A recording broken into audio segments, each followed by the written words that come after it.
When you are about your Father's business, He sends you on mission trips, and He is the one who appoints you, anoints you, assigns you, and releases you in His perfect timing. It's not your preference, but His purpose that must and will prevail. So if your preference is already His will be done, then you, my friend, are in good hands.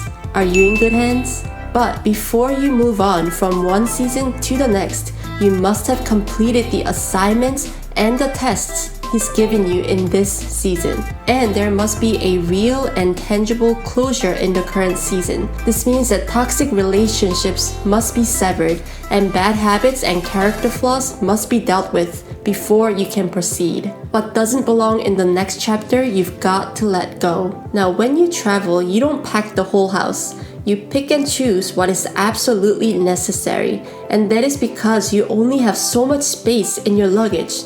So don't take with you unnecessary or even worse, prohibited items that only take up space and add weight, because they will cost you a great deal and delay at the airport. And you will have to take them out and throw them away before you can pass through security to board on flight. Look, certain things or people may have played a big role in your life. They may have helped you grow in chapter 5, but you saw in chapter 6 that they wanted to keep you bound there. They had no intentions of seeing you level up or proceed to chapter 7. But I'm here to tell you that it is God's will that you move on and move about in His kingdom business, because the harvest is plentiful but the laborers are few. So we must get moving when we hear His calling. And during this transition or shift between seasons, you must trust God and believe that your chapter 7 is not going to look like any of the previous chapters.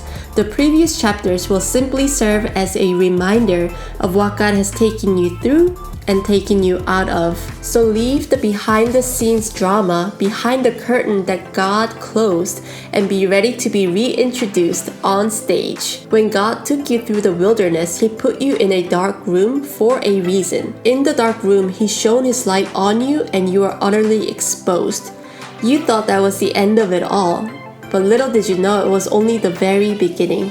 And now that His light is in you, you are prepared to have the light on you.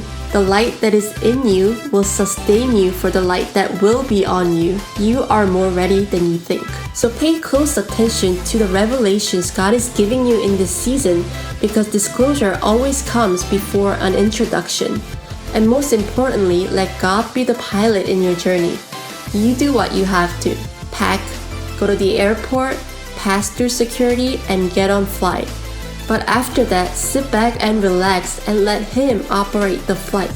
There might be some turbulence and inconveniences, but you will get to your God-given destination and destiny.